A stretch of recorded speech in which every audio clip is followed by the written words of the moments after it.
Provisions and reserves, प्रावधान और संचय। मूलतः यह अध्याय डेप्रिसिएशन यानी मूल्यह्रास के साथ ही है, परंतु अध्ययन के दृष्टिकोण से इसे अलग से पढ़ना ठीक रहेगा। इसीलिए नए भाग से इसकी शुरुआत की जा रही है। पार्ट 1 में आपका स्वागत है।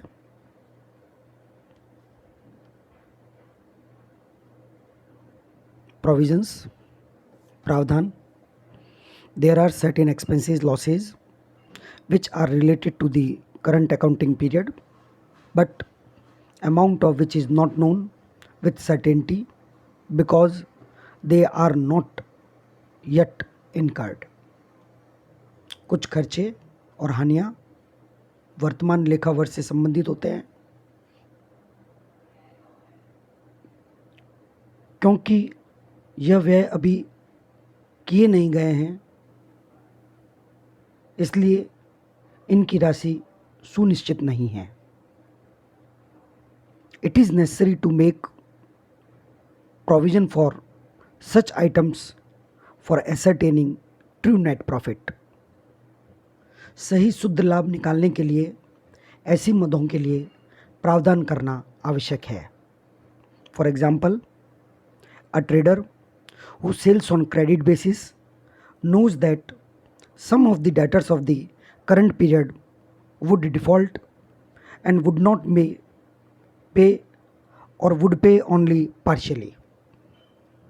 उदाहरण के लिए, एक व्यापारी जो उधार विक्रय करता है, उसे पता होता है कि चालू वर्ष के कुछ देनदार या तो कुछ भुगतान नहीं करेंगे या आंशिक भुगतान ही करेंगे।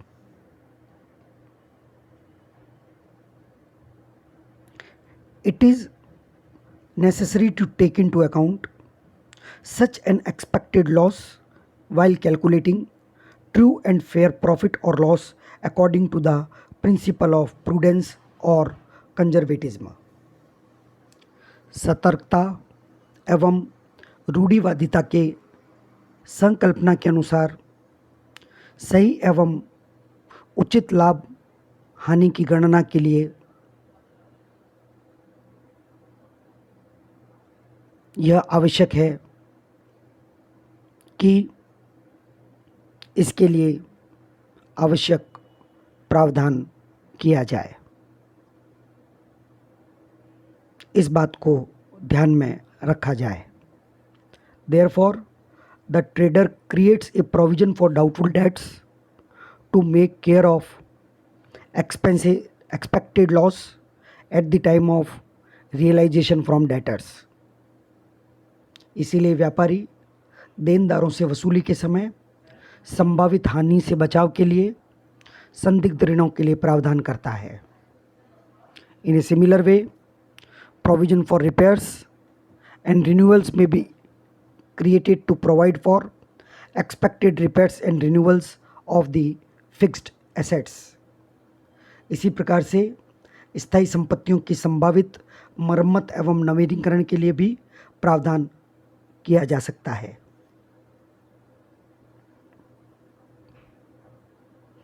Examples of provisions are, प्रावधानों के उदाहरण इस प्रकार है। प्रोविजन फॉर डेप्रिसिएशन, हास के लिए प्रावधान। Provision for bad and doubtful debts, डूबत एवं संदिग्ध ऋणों के लिए प्रावधान।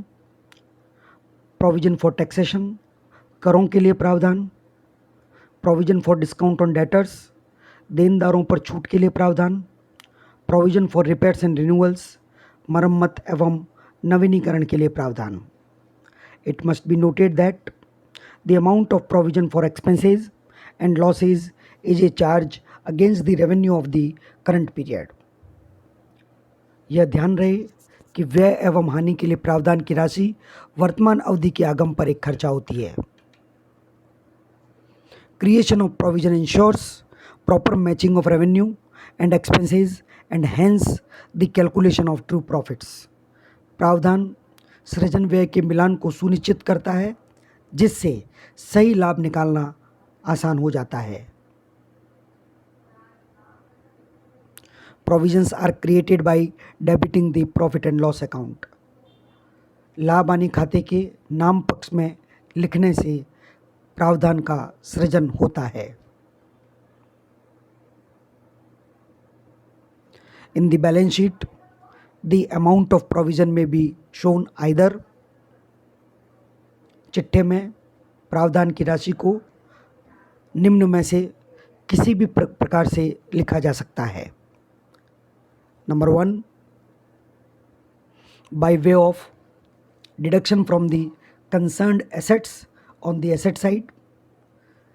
परिसंपत्ति की ओर से संबंधित परिसंपत्ति के मूल्य में से घटाकर. For example, provision for doubtful debts is shown as deduction from the amount of sundry debtors and provision for depreciation as a deduction from the concerned fixed assets.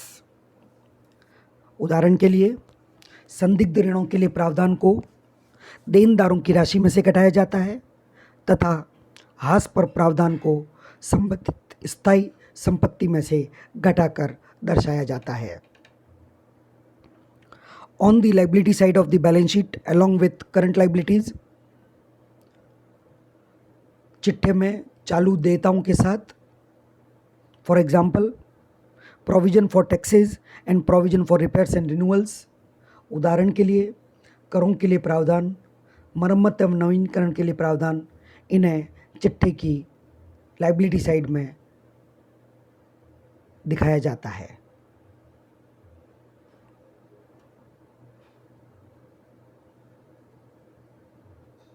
Accounting treatment for provisions, प्रावधानों का लेखांकन.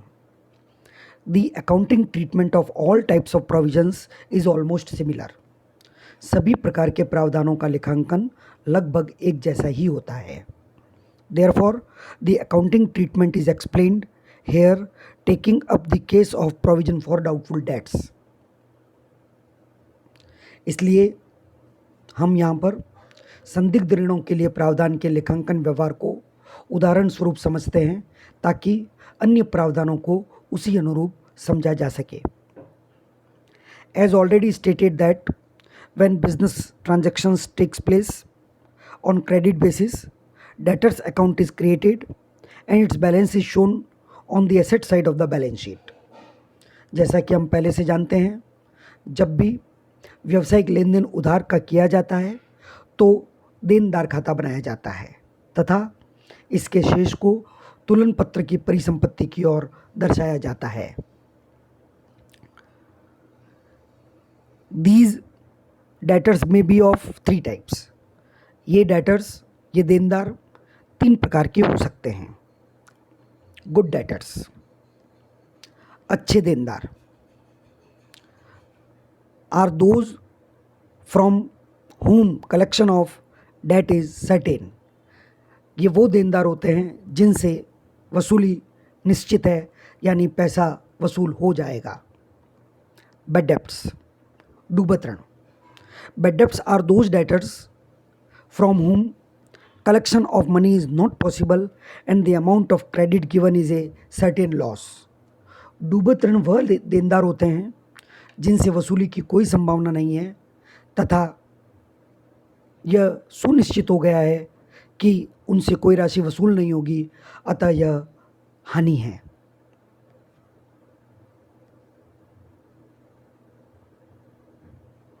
Doubtful debts, संदिग्ध ऋण. Doubtful debts are those debtors who may pay but business firm is not sure about the collection of full amount from them. संदिग्ध ऋण वह देनदार होते हैं जो भुगतान तो करेंगे लेकिन उनसे पूरी राशि वसूल होना संभव नहीं है, यानी इसकी आशा नहीं है कि उनसे पूर्ण राशि वसूल हो पाएगी. In fact, as a matter of business experience, some percentage of such debtors are not likely to pay, hence treated as doubtful debts. व्यवसाय के अनुभव से पता लगता है ऐसे देनदारों का कुछ प्रतिशत भुगतान नहीं करेगा, इसलिए इन्हें संदिग्ध ऋण माना जाता है. To consider this possible loss on account of non-payment by some debtors. It is a common practice and necessary also to make a suitable provision for doubtful debts at the time of ascertaining true profit or loss.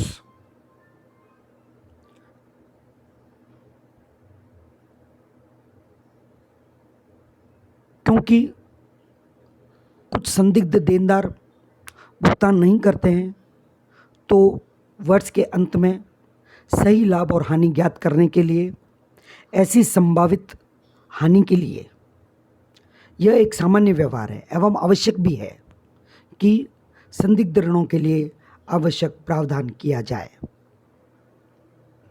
The provision for doubtful debts is usually calculated as a certain percentage of the total amount due from sundry debtors after deducting writing of all known bad debts. संदिग्ध ऋणों के लिए प्रावधान कुल देनदारों पर सभी डूबत ऋण जिनकी पहले से ही जानकारी है को घटाकर एक निश्चित प्रतिशत से किया जाता है. Provision for doubtful debts is called provision for bad and doubtful debts. संदिग्ध ऋणों के लिए प्रावधान को डूबत एवं संदिग्ध ऋणों के लिए प्रावधान भी कहा जाता है. It is created by debiting the amount of required provision to the profit and loss account and crediting it to provision for doubtful debts account. इस प्रकार के प्रावधान के सृजन के लिए प्रावधान की राशि लाभ हानि खाते के नाम और संदिग्ध ऋणों के लिए प्रावधान खाते के नाम लिखी जाती है. For creating a provision for doubtful dates the following journal entry is recorded. संदिग्ध ऋणों के प्रावधान के लिए निम्नलिखित जर्नल प्रविष्टि की जाती है. Profit and loss account debit with the amount of provision to provision for doubtful debts, यानी P&L अकाउंट को डेबिट करेंगे जितना हमें प्रावधान बनाना है और provision for doubtful dates account को क्रेडिट करेंगे और इस प्रकार यह एक प्रोविज़न हमारी पुस्तकों में क्रिएट हो जाएगा, सृजन हो जाएगा. प्रावधान और संचयों के बारे में और जानकारी अगले व्याख्यान में बात करेंगे. धन्यवाद.